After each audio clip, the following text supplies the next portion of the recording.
Hey there, it's Carly with the Expat Focus podcast. A fellow podcaster is my guest on this episode to give you the lowdown on what it takes to set up and run your business from anywhere in the world. Sundae Bean is an American by birth and the host of the Expat Happy Hour podcast. Sundae is an intercultural strategist who left her corporate job in Switzerland to set up her own coaching business, working from Burkina Faso in West Africa and later from South Africa. In this chat, Sundae's going to talk through how she identified her calling and her clients, the admin that comes with working for yourself and being location independent, time management and motivation as a solopreneur, how she juggles clients all over the world while also carving out time for herself, money, earnings, what's realistic when starting out on your own. Sundae also stresses the importance of investing in yourself and doing the work to reach your goals. Sundae, on email to Expat Focus, you mentioned that through listening to this podcast, you feel like you already knew me, and I binge listened to a bunch of episodes of your podcast, Expat Happy Hour, and I feel like you already know me too, because your podcast just hits the nail on the head over and over again when it comes to the struggles, the feelings, the emotions that come with living abroad, and really taps into what's going on behind the top level issues. And I found that so enriching. Oh, thank you so much. I actually get feedback from listeners saying that it's creepy. It's like I'm a fly on the wall. I was like, hang on, how is she in my brain? Which is a really good sign. That's a huge compliment. Thank you very much. Absolutely. And you're an intercultural strategist, a certified life coach. Like one of our previous guests, Rachel Jones, you mentioned you're an American mum with TCKs currently living on the African continent. But can you tell me, where did it all start for you?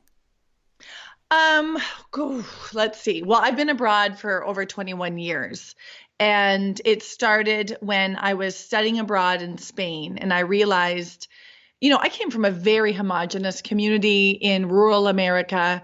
My parents, my father was a farmer, my mother was a housewife. I had no models for living or even traveling abroad, but something drew me to see our beautiful planet and our people, right? And I started traveling, and I think I caught the travel bug, and I ended up going from Western Eastern Europe to Southeast Asia when I had a break between projects when I was in a consulting firm. And I met this guy from Switzerland and Vietnam in the last 2 weeks of my trip. And long story short, I ended up moving to Switzerland in, I think, 2000, and we got married shortly thereafter. And I just started this cross-cultural life where I was trying to bridge cultures between the way I grew up and the way I saw the world, to being in a relationship with people who are very different from me. And then that sort of flourished into a really deep interest in how do people do this without it being so raw. I mean, I'm going to be really honest. When this was all happening, like 99, 2000, 2001, before podcasts like this, before Facebook groups, and I had to figure this out all on my own. And it was hard. I had to give up everything I created in the US and start over. And that inspired me to get a master's degree in intercultural communication to help learn how do I train people through international transitions. And then later, the coaching methodology, helping adults come to their own answers, right? And that's what happened professionally. Personally, we kept going. Like one day my husband walked into the office and he said, "Hey, honey, I applied for a job. I think it'd be really cool if we lived and worked abroad." And I said, "I do live and work abroad." I had established myself in Switzerland. I was actually coaching in German, working with top companies in the region. And I felt settled. And then I ended up giving up all of that. And we moved to West Africa, to Ouagadougou, Burkina Faso. And I started my own company, and I've been doing that ever since. How difficult was that? Because I know from my experience that giving up my career to move to France. Actually, I was very lucky to take it with me in the end, but the prospect of needing to start again, and it sounds like you built up a new profession for yourself in Switzerland, you made those connections, you put down roots, and then to move again. How difficult was that to do that for yourself? That was honestly a huge leap of faith. And from the outside, people probably thought it was crazy. And I'll put it into context. I had worked over 8 years, learned another language, got a master's degree in a direction that didn't even exist when I started studying it in the country, and was able to get like a leadership position. Even they give you a 13th salary in Switzerland, like they pay you an extra month. And I had this lifetime position at the second biggest company in the country. And I gave all of that up, all of it. And here's why I did it. I was at lunch with one of my girlfriends, this beautiful soul. Her name is Dolina. And we were talking about this dilemma. I've worked so hard to build this up. And should I give it all up to start over? And she said, Sundae, you're not starting over. She said, you're bringing all of your skills and know-how and capability with you. And that did it for me. I thought, you know what? I'm an intercultural strategist. If I can't go to a developing country or a Francophone country and make it work, then who am I, right? Like, I always want to be cutting edge on my learning and the methodologies. And I had been in Switzerland for quite a while then, and it was time for me to really up level the way I was showing up in my own learning and growth. And that's why I did it, because I know the kind of professional I want to be to serve my clients, right? And thankfully, we went through all kinds of stuff, similar to what Rachel Jones has talked about on your podcast. We went through all kinds of crazy stuff I didn't even know happened on this planet, right? When I was a kid. And I'm so thankful for those experiences, because now I've been there and I can serve my people in a much better way. I'm always curious about expats that start their own businesses, and whether it's out of a drive to work for themselves and be their own bosses, or if it's out of necessity because of the situation they're put in. There's not many other options. For you, it sounds like you had that drive and it was a circumstance that led you to start working for yourself and establish your business and your brand. Would that be right? It's kind of a combination. To be honest, I was pretty comfortable in a corporate context where I could just call the tech guy or, legal. And my husband always said, Sundae, you should start your own business, because you would, for all the work that you're doing, you would make more money exponentially for the work that you're putting in than if you stay in a corporate context. And I'm like, no, I'm not an entrepreneur. But when we decided to say yes, I did it for a bigger picture. I wanted my kids to live on other parts of the planet besides kind of the sheltered American Swiss context. And I wanted to support my husband, his career. I wanted to have this cultural experience. And I think what I did is, I was in my department, I was managing my operations, my finances, to make sure that I could bring in enough revenue, et cetera. So I kind of said, you know what, Sundae, you got to have what it takes. I don't know yet if I do, but I have a hunch that I'll figure it out. And I basically said yes to it. And how should I say this? I didn't want to just give up everything I had built. I couldn't do that. I wouldn't be able to do that at all. So if I was going to say yes to the situation, I had to make it work. You sort of had to have something for yourself. 100%. 100%. There's no way I could, because I would have just been resentful. It would have damaged our relationship. It would have just been a disaster waiting to happen. I had to do my own thing. And this is where I came up with this topic. I call it the trailblazing spouse.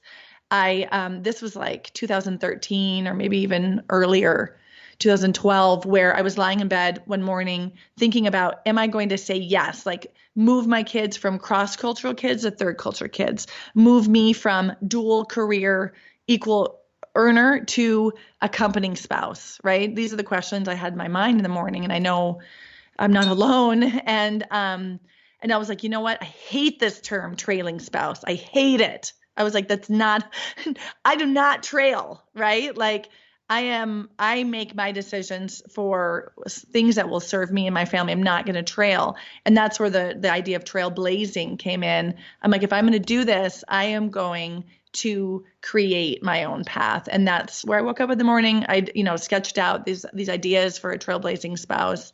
And I said yes. And when you did say yes, did you have the business as it is today in your mind? Is that what you started with, or how did you go about building your location independent business at that point?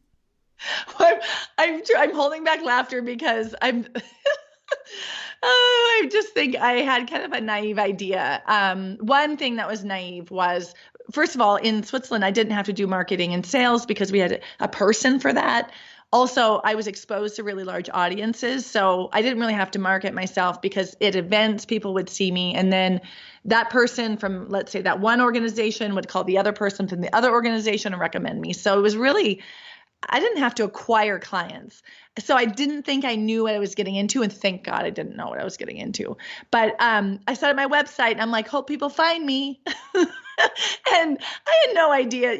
People don't find SEO? You on the internet. What's that? Right. Well, and it's also like, no, you have to go to them. So I realized, I have to go to them. And what I didn't anticipate was the psychological distance that people would experience because I was in Ouagadougou. They thought, being in West Africa was so far away. And I was a 5-hour flight from Brussels. But people felt that I was very psychologically away, and I had to work my learning in the beginning was, how do I get people to know me, to like me, to trust me? Because the work that I do is very, very personal, very vulnerable, right? I'm just thinking, anybody who's listening, how many times have you reached out to someone you've never met in person and said, I got this thing I want to do, but I know that if I try to do it on my own, I'm not going to go as far if I go with someone else. Or I am stuck and this is hard and I've tried everything and nothing's working. Will you help me? Like, how many people do that and then pay someone for that collaboration? It takes a lot of trust. So I didn't realize how much of the building of trust I would have to make. And that's what I started with my blog, really sharing what I was experiencing and insight from the coaching perspective and the intercultural perspective that I didn't anticipate, that it would take up half of my time. And the other thing I was naive about is I thought that I would have two clients. One would be brand new expats and the other would be experienced expats. And it turned out that actually the majority of my clients are really experienced expats. People have been around for 12, 14, 18, even 20 years. And the newbies aren't the people who were resonating or maybe weren't ready for support. Yeah, it's almost like, I think back to 6 years ago when I first moved abroad.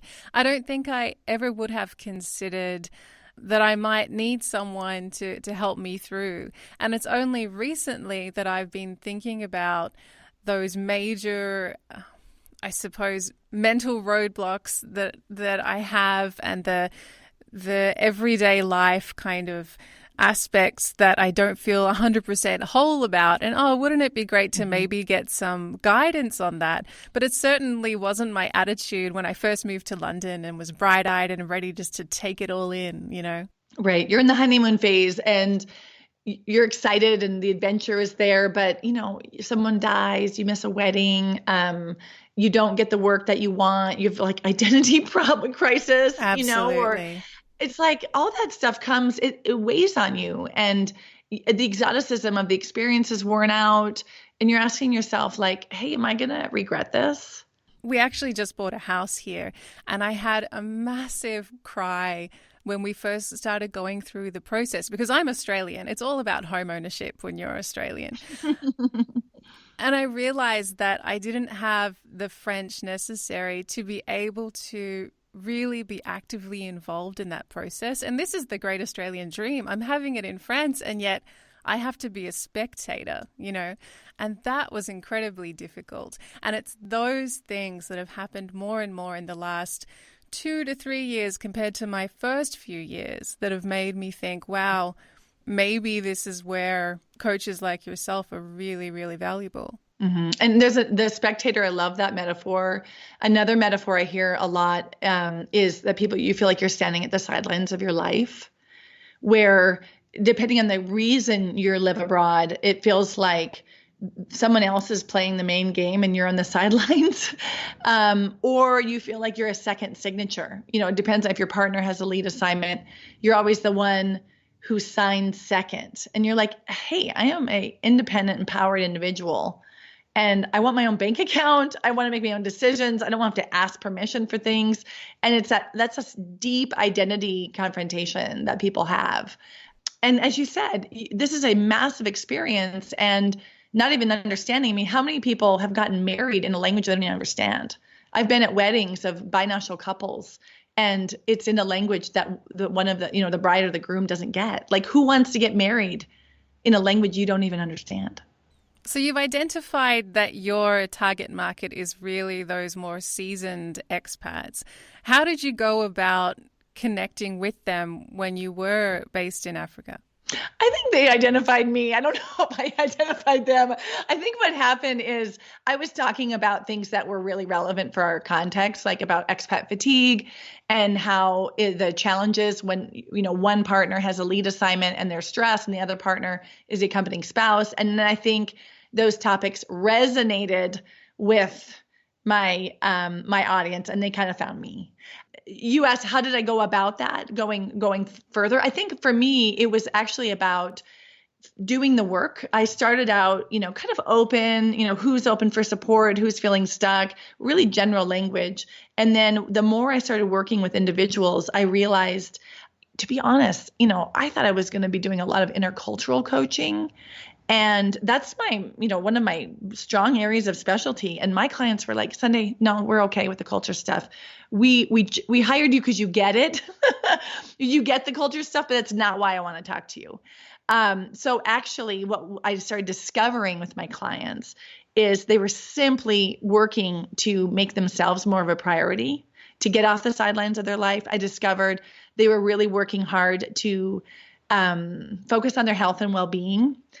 A lot of people kind of mistake self-care for selfishness, that they have a hard time really taking time for themselves and getting the energy that they need to encounter their crazy day. And my clients are also just looking for more purpose and meaning. They're asking themselves, okay, I've done this. I'm here. I'm living this life. I've taken it as far as I can on my own. Now what?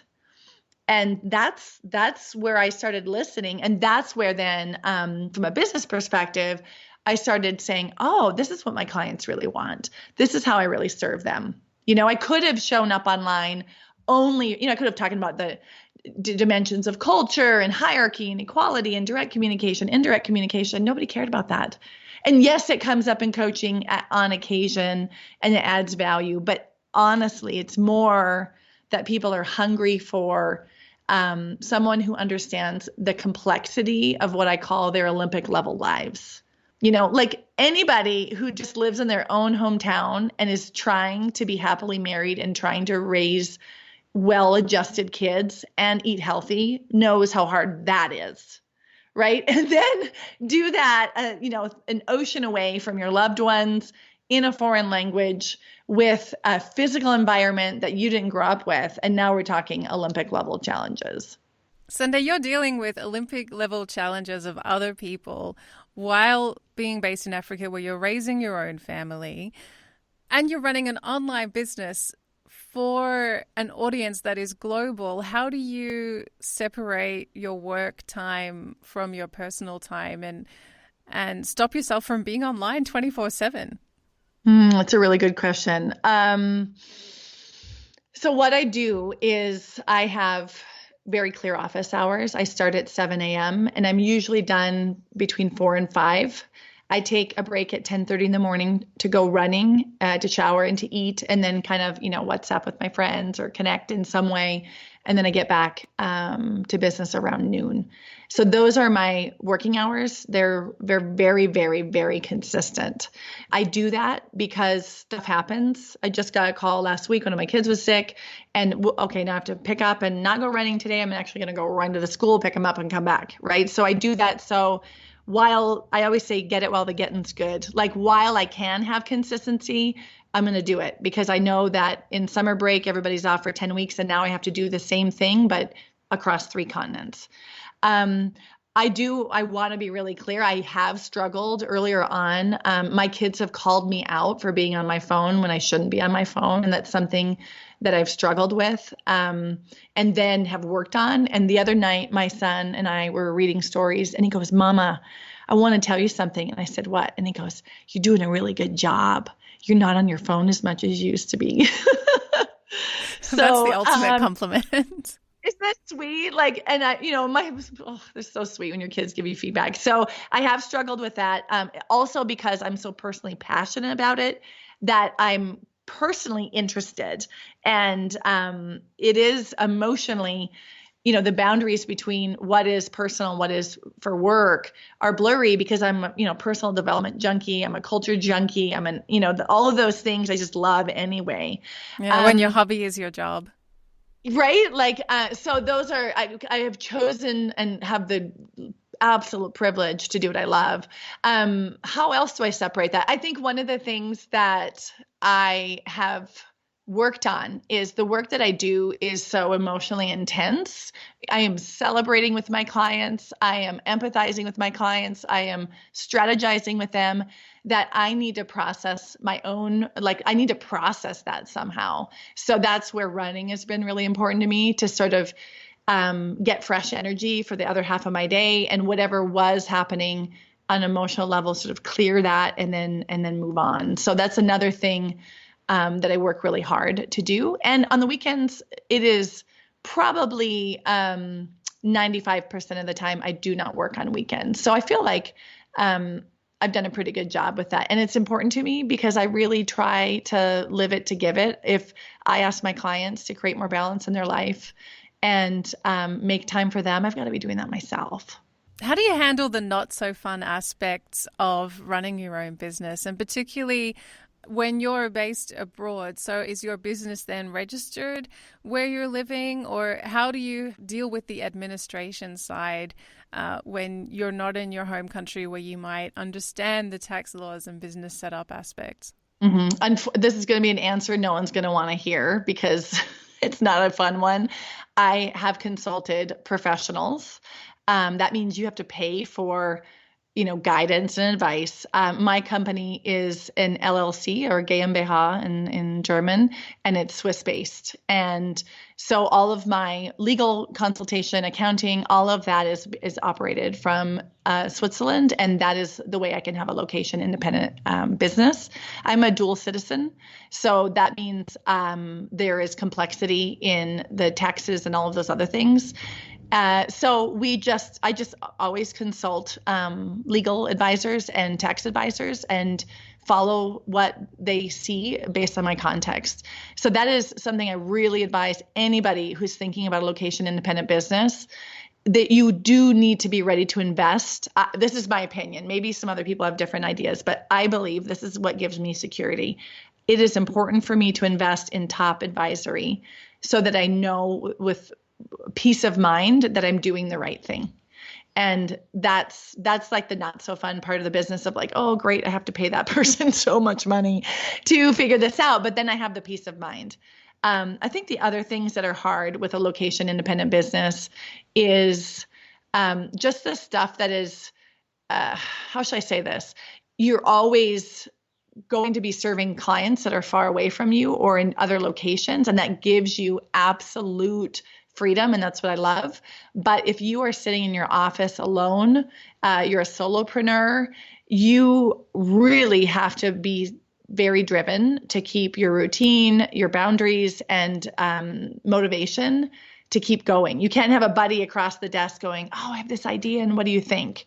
So I think that's something with location independent business owners. They go towards the freedom, but what they have to realize is that there might be a solitude that comes with that. and they need to create structures in their day, in their week, in their life, in their business to not feel isolated. Do you have to really be good at and enjoy the hustle to work for yourself and run your own business?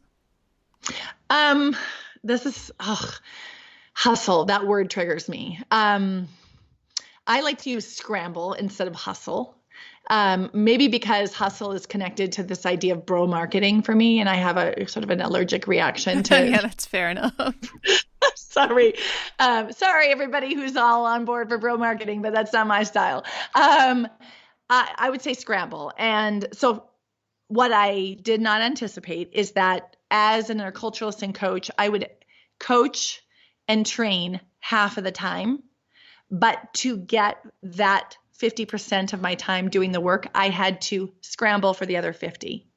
And the one thing that's involved in that people probably don't know, and I'll say this, if you look at how I show up online, people might think, oh, she's super comfortable with being online, or she has no problem putting herself out there. Of course, over 7 years, I've developed that, but I get sick of seeing my own face online, but you can't serve people unless you reach people. So the scramble is, I need people to connect with. I need to have an audience. And if I don't, I'm not going to be able to do what I love, and I'm not going to be able to touch people's lives.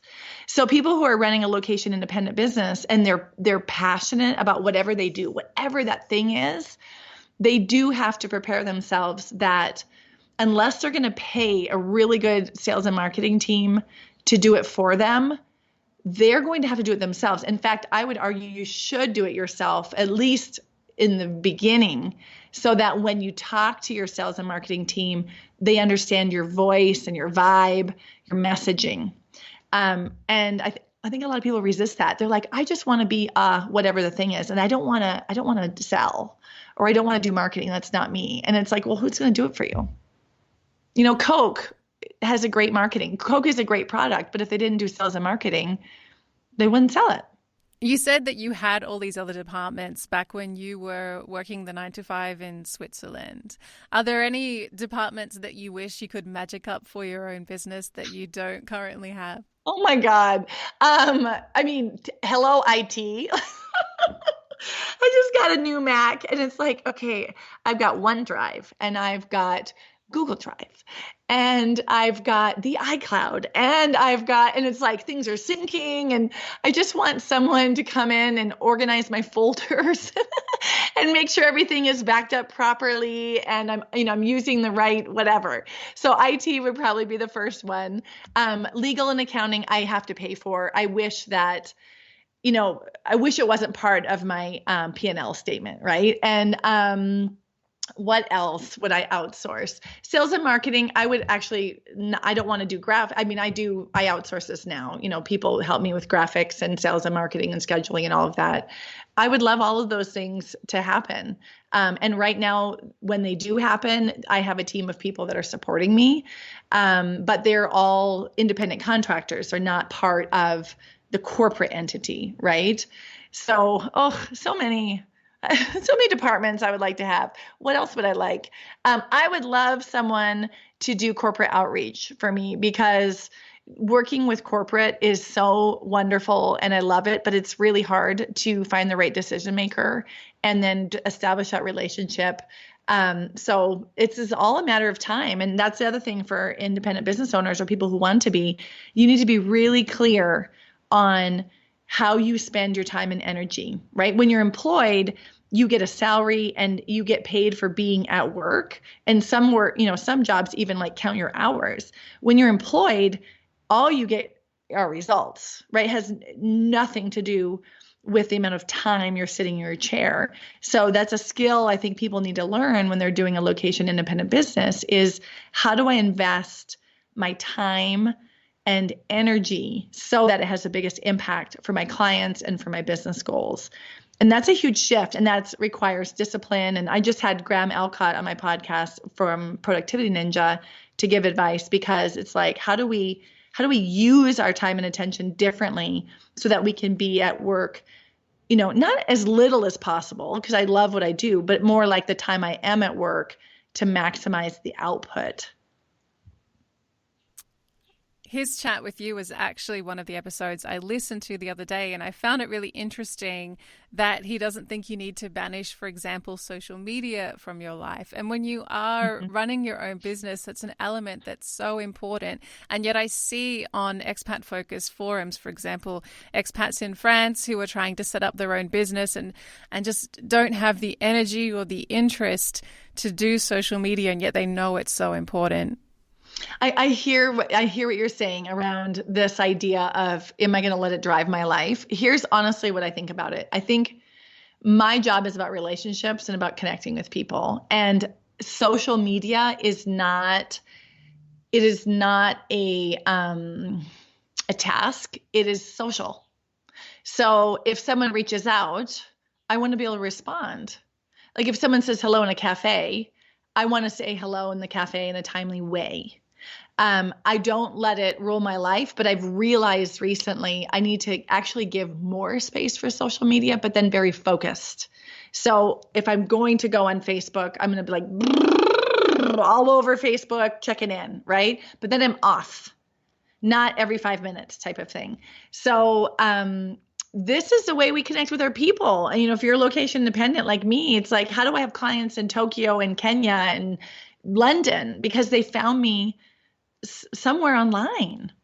And so I want to just use my energy well with my social media so that I'm connecting with people in ways that feels like authentic. And I think that's one learning tip that I've gained over the years is because I was in corporate, you have to be so dang professional, right? And it's like, can you just let your hair down a little bit and let people see a little bit of who you are?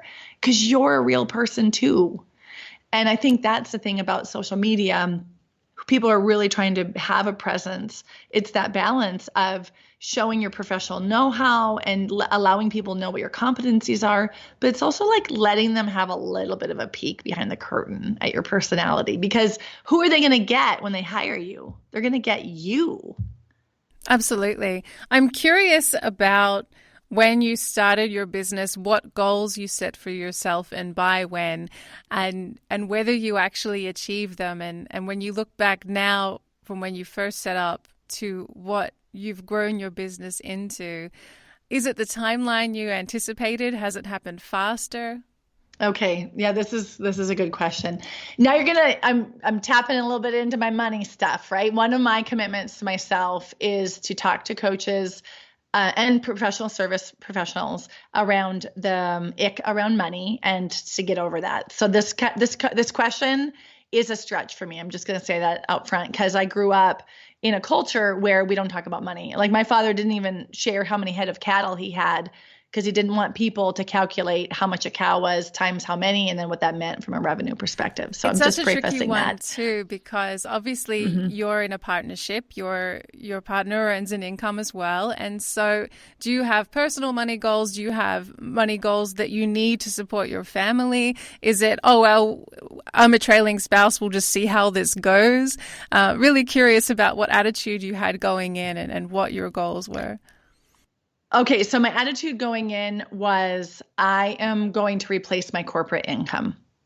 And I was earning well in the corporate context. And that was my goal. I want to replace my corporate income. And when I started, it was really disappointing. I think my first year I made like $36,000 and then I think I spent $35,000. I looked at my statement. I was just like, are you kidding me? I was so upset.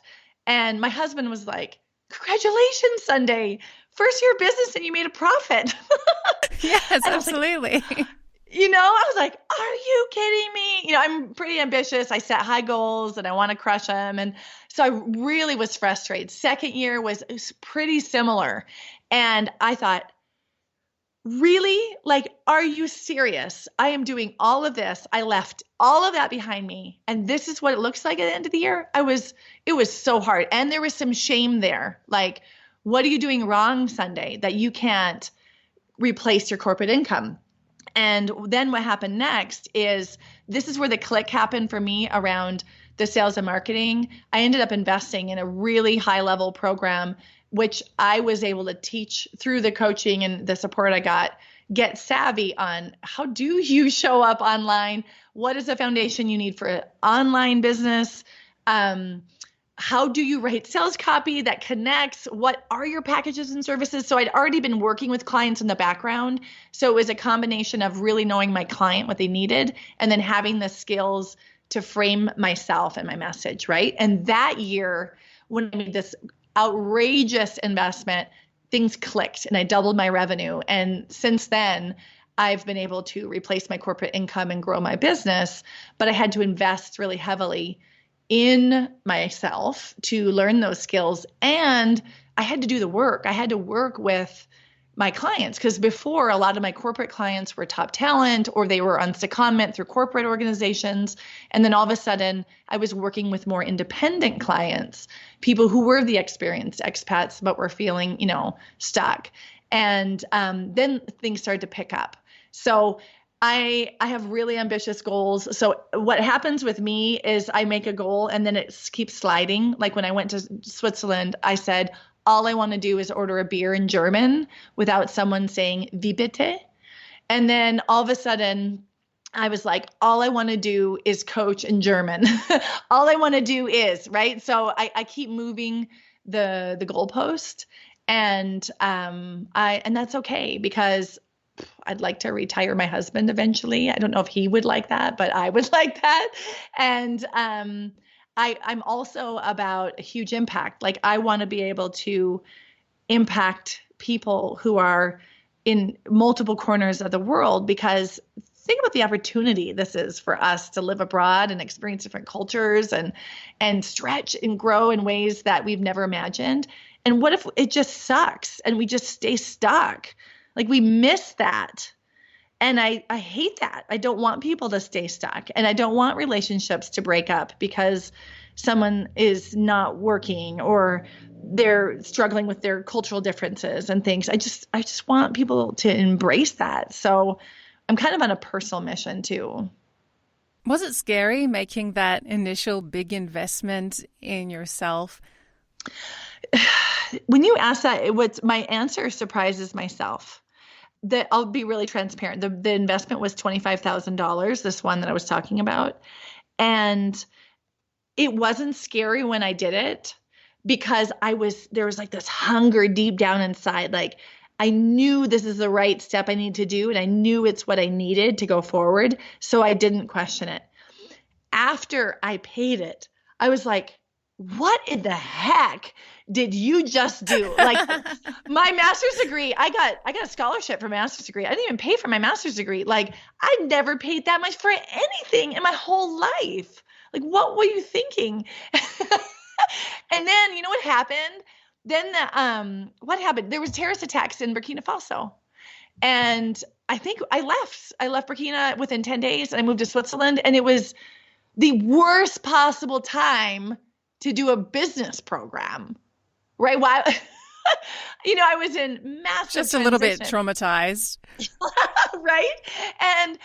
But the woman who was running the program, she was like, Sundae, I totally understand. If you need to pause this, I'm here for you. And I'm like, no, I'm doing it. I'm going to do it. Let's do it. I was like, I'm not going to wait another year. In 1 year, I'm going to be in the same place. So that's what we did. And I have to be honest, like I did, she's this amazing, Kendrick Shope. She's this amazing, she talks about authentic selling and she's a coach about marketing and sales, not a life coach, right? So I was sitting in my office one night talking to her on a call and I was struggling through some of the frustrations I had. And then went into this ugly cry, oh, and then blah, blah, blah, blah. And she just sat there and it was so embarrassing. It wasn't like I was talking to a therapist or something. This was here's me sales and marketing myself so well right now. And I was like, oh man. But she's gorgeous because she and I share actually a coach training. We both are Martha Beck coaches. And she just held space for me. And that is the shift that I needed where I was like, enough. And I share this story, not because it's embarrassing and makes me look bad, but because I want every single business owner to know if you have that ugly cry moment, it's normal and it's okay. And it could be exactly that breakthrough moment where you say enough is enough. And then you make that change that changes everything in your business. I hate online. It's another thing I'm allergic to is this overnight success business. I made 5K in my first month and blah, blah, blah. And everything is like fast and overnight. And maybe I'm wrong. Maybe I'm doing the wrong stuff, but I don't believe that is sustainable business. I don't think people who are just crushing it instantly and talking about online everywhere right away, I question how much do they invest in Facebook ads? 6,000 to make 5,000 in revenue? Like, what are your real numbers? So those are the things I don't want people to walk away with thinking that it's just easy and there are no overheads, right? And location independent business also means you have to pay monthly for whatever things that you're responsible for, whether it's an administrative assistant or software that you have. That costs money every month. You're telling me you're not just working off the beach and tapping into McDonald's free Wi-Fi? Isn't that how it works? Right. Do you understand the glare off of your laptop when you're on the beach? And the sand in your keyboard. Oh, I'm so allergic. No, my philosophy is I'm going to sit in my air-conditioned hotel and do the work, and then I'm going to put my laptop away, and then I'm going to go read a book by the pool. Yeah. So obviously I have a few strong opinions about what's online about location independent business because I want people to know the truth. Right. And the good part is, especially for expats and for parents, the good part is if stuff goes on, like if there's a death in the family or your aging parent gets sick or your kids have summer break, that having done the hard work of creating a location independent that affords you freedom to say yes to those connections and to the people that you love the most and to the kind of lifestyle that you're creating. So that's why it's worth it. Finally, Sundae, what would be your best advice to people just starting out with the thought or the practical aspect of setting up their own business, whether they're already an expat or aspiring to be, and this is the way they're going to do it? I'm going to say this, and it's no way in a plug or promotion or affiliate for anybody. But I would say invest in people who are doing it well and who know, because trying to figure it all out on your own will slow down your process. And I say that because I spent a good, 6 months or so trying to figure it all out on my own until I decided to join groups or work with experts that really fast-tracked my progress. So there's a lot of people out there doing really great work, and I would suggest that they find a community who is working towards that goal, but it's backed by real know-how and strategies. The other thing I would say is something you don't learn in a business school. You have to do a lot of what I call self-work. This is where the nerdy coaching side comes out of me, but I really believe it. And this actually came out, I think, in your dual career podcast, that you have to take excellent care of yourself. You have to make yourself a priority because you're the golden goose, right? Your energy, your attitude, your positivity, your creativity, all of that is dependent on how well you're taking care of yourself. And that is going to be the fuel for your business. If you're not already taking really great care of yourself, you're going to have to learn how to do that so that you can go through these bumpy things and so that you can stay empowered in your growth process of your location independent business. That's it for this episode. If you have any questions for Sundae or want to share your own experience of running a business from abroad, drop us a message. We're at Expat Focus on Instagram, Twitter, and on Facebook. Be sure to check out our other podcast episodes. We cover all aspects of expat life, but on the business front, just to name check a few, Oliver Heslop talks tax tips for digital nomads.